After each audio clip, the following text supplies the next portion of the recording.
As the group entered the county, Belinda noticed something unusual and urged her master to look ahead. When Ghislain lifted his gaze, he saw a figure he hadn't expected.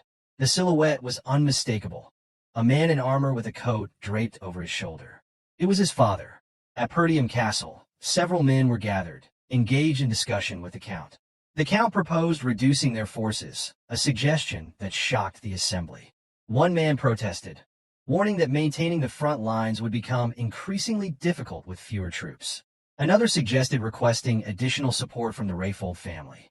In response, the general administrator disclosed that the Rayfolds had cut the support funds. He added that they were amassing soldiers and stockpiling food instead, a revelation that left the knight in the room visibly surprised. One man pointed out the urgent need for funds to rebuild the Forest of Beast garrison, which had been partially destroyed in the recent battle against the orcs.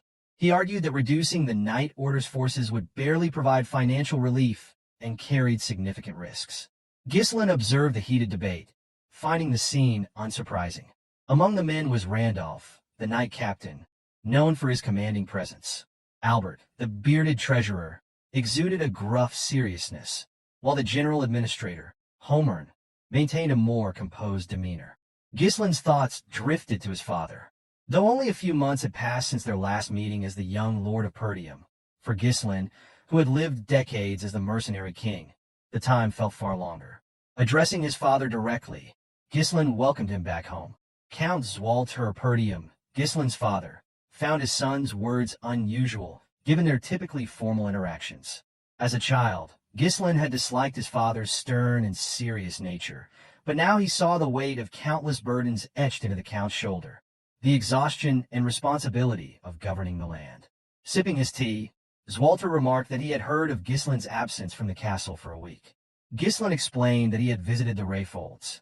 The Count inquired if he had caused any trouble during his visit, to which Ghislain reassured him that he had not. Albert, the treasurer, interjected, mentioning rumors of a duel Ghislain had won against Kane, along with a significant sum of money. Albert, skeptical, questioned if the young lord had gone to Rayfold to gamble. Ghislain, irritated by the suggestion, clarified that his trip had been an investment-related visit and that he had conducted business with Amelia. Homern, the general administrator, advised Ghislain to be mindful of his actions, reminding him of his future responsibilities as the next ruler of Perdium. Ghislain, maintaining a calm demeanor, acknowledged the reminder, but assured Homern that there was no need for concern. Homern grew increasingly frustrated as it became evident that Ghislain was disregarding his advice. His concern only deepened as a result. Zwalter set his tea down and intervened, instructing his subordinates to stop. Turning to his son, he remarked that he had heard about some good trouble Ghislain had caused during his absence. Ghislain, puzzled, waited for clarification. Zwalter then asked if it was true that Ghislain had executed Jamal and Philip for attempting to sell Elena. The mention of those disloyal knights surprised Ghislain. Randolph, the knight captain, interjected with skepticism, insisting that it was impossible for Ghislain to have defeated the two knights alone. He speculated that they must have turned on each other and that Ghislain merely delivered the final blow. Ghislain understood the captain's disapproval. Despite their treachery, the fact that knights had died at Ghislain's hand troubled Randolph. To avoid conflict, Ghislain chose to go along with Randolph's version of events. Randolph, with a smug expression, declared that his assumption had been correct. Zwalter, however, praised his son for his actions, much to Ghislain's astonishment. The Count dismissed the details of how the knights had been dealt with, stating that the only thing that mattered was Elena's safety. For the first time, Ghislain received a genuine compliment from his father. Encouraged, he informed Zwalter that he had a request. Zwalter, surprised by the declaration, listened as Homern cut in, warning Ghislain to stop if he intended to ask for money. Randolph agreed, citing all the trouble Ghislain had caused in the past. With visible irritation, the captain listed incidents such as selling military provisions for gambling funds, setting the front gate on fire to grill an army horse, and melting down armor to forge a useless legendary sword. Ghislain couldn't refute the accusations. Though he didn't recall these events clearly, he knew he was likely responsible. Ghislain clarified that he wasn't asking for money, but simply needed his father's permission. Zwalter asked what the request entailed, and Ghislain revealed that he wished to pioneer the Forest of Beasts. The announcement shocked everyone present. Ghislain, unfazed by their reactions, smiled confidently. Later, in his bedroom, Ghislain recounted the encounter with amusement, sharing that his father had denied his request. According to him, Zwalter had reacted with alarm and began yelling at him. Belinda, unsurprised, commented that the response had been predictable. She explained that the forest was teeming with dangerous monsters and that there was nothing to gain from such a venture. Ghislain then asked Ghislain if he had heard the plan from Belinda.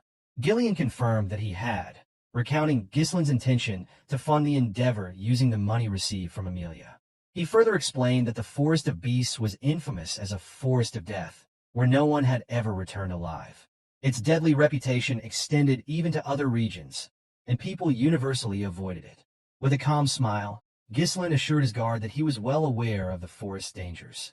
Ghislain explained that there was nothing to gain by delaying their departure any further. Rising from his seat, he walked toward the door and informed Ghislain that it was time to get started.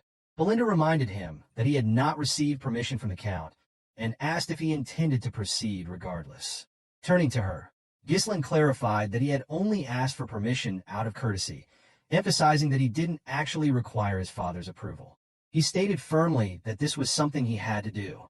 Belinda, confused by her master's determination, questioned what he hoped to find in the forest that made him so resolute. Ghislain deflected, promising to explain later. He knew revealing the truth now could be disastrous if word spread. The forest held the key to massive wealth, a vein of runestone buried near its entrance. When infused with mana, or from this vein would produce runestones, a rare mineral highly coveted by mages. These stones were essential for crafting magical tools, including barriers, magic circles, scrolls, alchemy devices, and for conducting magical research. Their value was immense. In his previous life, Duke Delphine had discovered this vein, but in the present, only Ghislain held this critical information.